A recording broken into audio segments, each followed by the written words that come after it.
Hello, and welcome to the Lifeway Social Insider email. This is week 10 of the Lifeway Social Insider email, and I know for many of you, this is going to be the first time you've ever received this email, this Friday email, so I welcome you. I'm glad you're here. I hope it's really valuable for you. I've said before in this video and in this email that creating the Friday email is one of my favorite things that I get to do every week because I get to go back through and take everything that I've read throughout the week and kind of elaborate on it a little bit, share what I think about what I've been reading in the social media world and the updates that are going on and things like that. So I hope this email is really helpful for you. And a lot of you are getting it just for $1 a month through the Lifeway Basic program. So I hope that you find it worth your dollar at least, and hopefully a good bit more. And yeah, so welcome to all of you who might be getting this for the first time. This week, there's not a ton of social media like news this week. There's not a ton of updates. You'll see some of the updates above here in this email, some of the news and updates, things from Twitter and things like that. But nothing really compares to like the social media algorithm, the Facebook algorithm change that we saw just a couple weeks ago. If you need to see a video on that, I recorded a video on that, a Facebook Live about that actually. You can find that on the Lifeway Social Insider, on the Lifeway Social Facebook page. This week, I'm just kind of talking about a topic that's kind of always important. You know, if you're building an online platform, chances are a blog is going to be important to you. You may not love writing, you may love writing, wherever you're at. I wanted to share with you 5 types of blog posts that anybody can write. So if you're trying to think of blog post genres or blog posts, not types of blog posts as in what you're writing, that's up to you and the way the Lord's gifted you. But if you're trying to think, how should I structure this blog post? Here are 5 types of blog posts that I think anybody can write. All right. So here are the 5 types of blog posts that I recommend you kind of try to start with. Number 1, a practical listicle, a practical listicle or a practical list. Give a list of ways for someone to do something. 5 ways to disciple your kids over the dinner table. 5 ways to lead a small group Bible study. Give practical tips, tricks, steps, reasons. Listicles or lists as they're called are one of the most popular forms of blog content. You know, some people think, because of BuzzFeed and their 44 reasons you're a Disney princess or whatever, some people think lists or listicles are inherently annoying or inherently irreverent or silly. They don't have to be that way. You can take serious, practical, biblical content and make it into a list. A lot of people really just prefer to read content in that way, no matter how reverent or irreverent it may be. So number 1 type of blog post anybody can write, a practical list or a practical listicle. Number 2, timely cultural commentary. One of my very good friends, Trevin Wax, is one of the best people I know at this in the Christian space. He's so good at taking a timely cultural topic and really speaking eternal meaning, eternal perspective into those topics. So timely cultural commentary.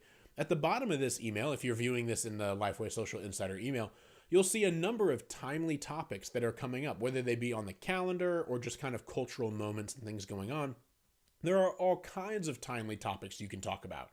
That kind of content tends to do really well because people like to read blog posts that are engaging with things that are going on in their lives. So you can write practical lists, you can write timely cultural commentary if that's kind of your space. Third, you can write a how-to guide. This is where you really get those steps, how to make this, how to lead your kids to become more like Jesus, how to invest in other people in your church, how to develop leaders through your small group.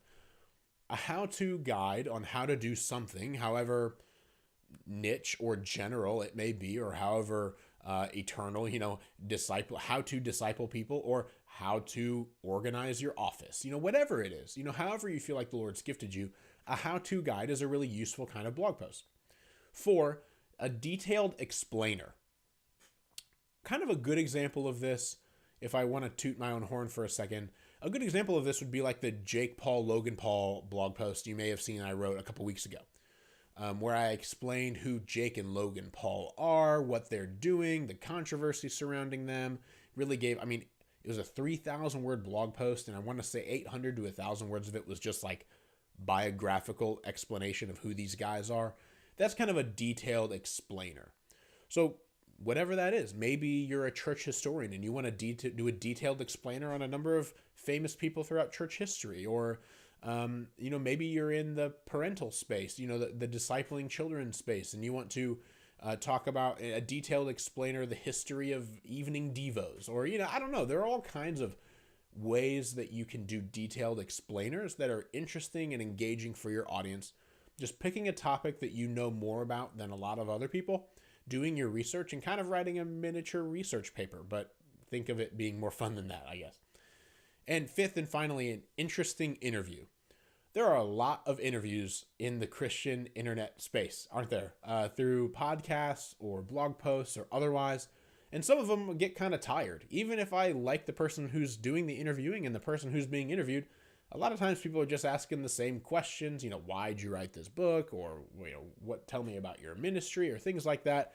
Interviews can be dry. And honestly, in the blogs I've managed over the 8+ years I've been managing blog content, 10 years that I've been managing blog content, interviews tend to perform worse than just about any other kind of content. Unless you're interviewing some top tier celebrity or well-known Christian person, most interviews just don't do really well, whether it's on podcasts or blog posts. That's not always the case, but that's often my experience, definitely in the blog space. Podcasts might do a little bit better.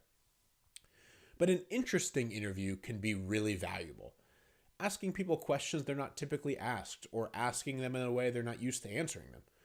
If you can create an interview that has a different twist, that's not just the same old interview that person gets all the time, or the same old questions those people get all the time, you can really make it a valuable piece of content, a valuable blog post. So to run through them quickly again: 1, a practical list or a practical listicle. 2, timely cultural commentary. 3, a how-to guide. 4, a detailed explainer. And 5, an interesting interview. If you're having trouble creating content or a blog post, or you're not really sure where to start in one of those places. Start with a how-to guide, or start with an interview with a friend of yours. Those might be some good starting points. I hope that kind of helps you launch into creating some better blog content. I know it can be frustrating if you don't really know how to do it, and so I hope that those are some good kind of fire starters to get that going. I hope this video has been helpful. I hope the email's been helpful. If this is your first time, again, welcome. If you ever have any ideas or things you want me to cover in one of these kind of coaching videos, respond to this email with some ideas. I'm happy to address. This is here for you. So I want this to address your most pressing questions. I like coming with things that I've been learning, but this is most importantly to serve you. So if you've got ideas or requests for what you want this video to cover, feel free to respond to the email that you've received here, and I'm happy to put those into the queue to address in a later video. Thanks for watching, and I hope you have a great rest of your day.